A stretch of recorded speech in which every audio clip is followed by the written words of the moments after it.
Unofficial results indicate Bolivian President Evo Morales has won a third term. According to the exit polls, the incumbent got about 60% of the vote. His closest opponent, Samuel Doria Medina, received 25%. Morales addressed his supporters gathered outside the presidential palace shortly after the numbers were released. CCTV's Dan Collyns has more from La Paz.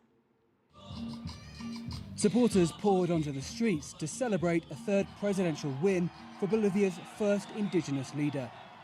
After nearly 9 years in office, he continues to be one of the region's most consistently popular leaders. Exit polls showed he'd won around 60% of the vote. His highest polling challenger, Samuel Doria Medina, got just 25%. The final results aren't yet out, but Evo Morales supporters are already celebrating his victory in the main square in La Paz as they wait for him to address the nation on the balcony of the presidential palace. Morales dedicated his victory to the Cuban leader Fidel Castro and Hugo Chavez, the late Venezuelan president.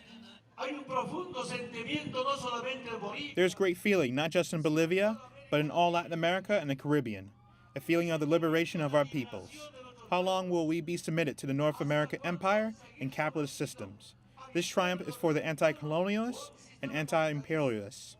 Morales is known for his anti-imperialist rhetoric, but it's his government's economic stewardship, spreading Bolivia's natural gas and mineral wealth to the poor, which has been the real vote-getter. He's taken us out of poverty. Before, all the wealth was taken abroad, but now it stays here for our children and our grandchildren. God has sent us Evo because he knows what it is to be poor. The festive mood was only dampened by the apparent failure of the leader's movement towards Socialism Party to retain its two-thirds control of Congress. It would have allowed the party to push through a constitutional reform, lifting the term limit on presidents that would allow him to run again. Dan Collyns, CCTV, La Paz.